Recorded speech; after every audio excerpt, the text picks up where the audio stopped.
Subscribe करें हमारे YouTube channel साधना gold को और पाएं वीडियो सबसे पहले। और हाँ, बेल आइकन दबाना ना भूलें। ये कामदेव, काम वासना, ये देवता है कि राक्षस है? देवता है। आप सब लोग किससे पैदा हुए हैं? कामदेव से पैदा हुए। तो कामदेव है, राक्षस नहीं है।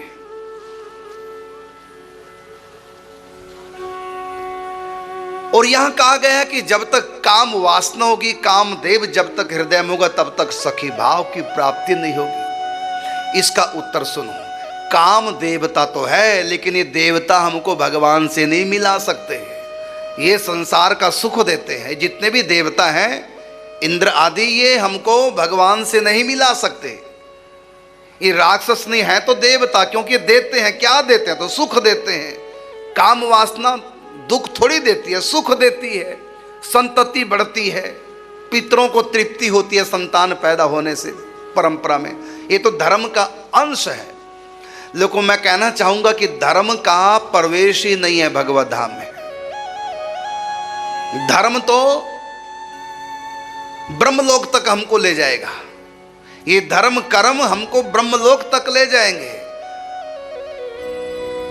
लेकिन देवताओं की उपासना ब्रह्मलोक तक नहीं ले जा सकती। वो केवल स्वर्ग तक ले जाएगी, स्वर्ग के सुख मिलेंगे। तो उन्हीं देवताओं में कामदेव भी एक देव है। ये स्वर्ग में भी हमको सुख देता है और यहां भी गृहस्थ का सुख देता है। ये देवता है।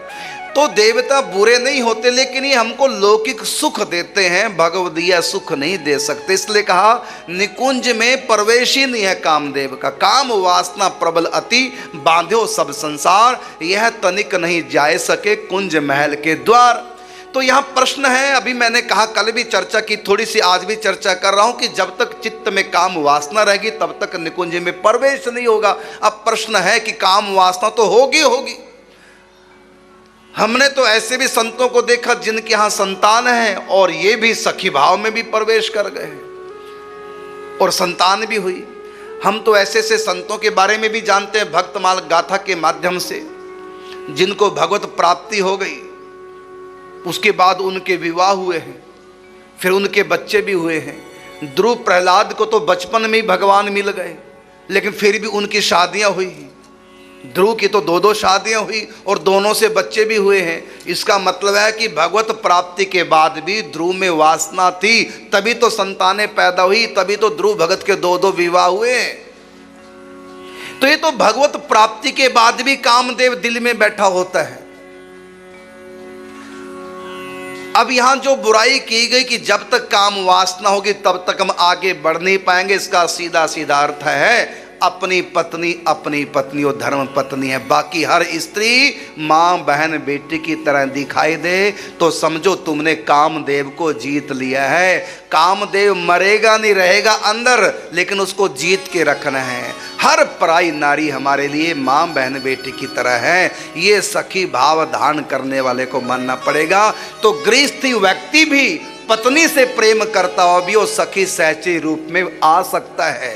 जब भगवत प्राप्ति के बाद भी कामदेव हृदय में रहता है, लेकिन वो अधर्म के रूप में नहीं, धर्म के रूप में रहता है। और भगवान ने तो कहा कामदेव मेरा पुत्र है। भगवान श्री कृष्ण की पत्नी रुक्मिणी, उनके गर्भ से किसने जन्म लिया? प्रद्युम्न के रूप में कामदेव ने जन्म लिया है। तो प्रद्युम्न कौन है? भगवान कृष्ण का पुत्र है।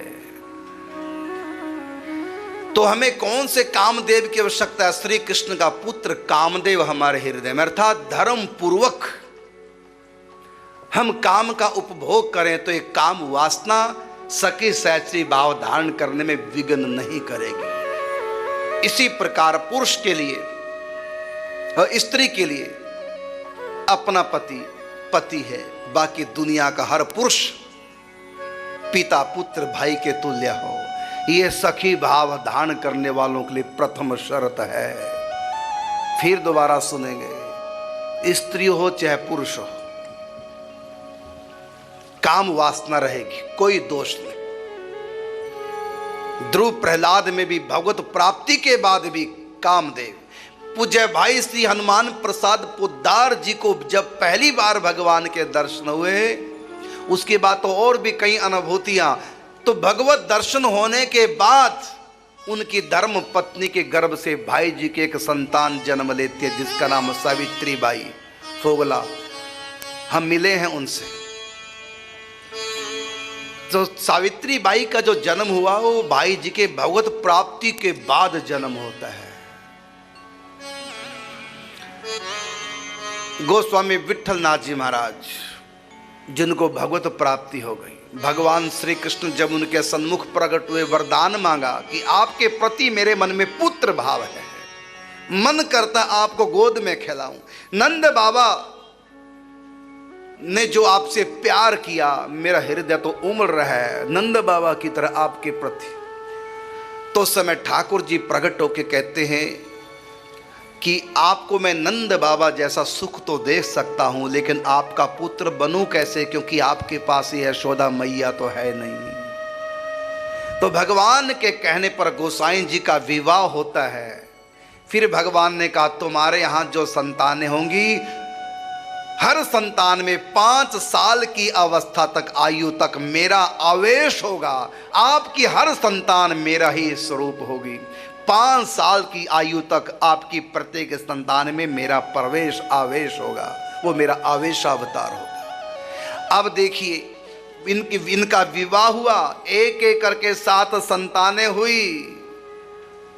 बिना वासना के होगी क्या?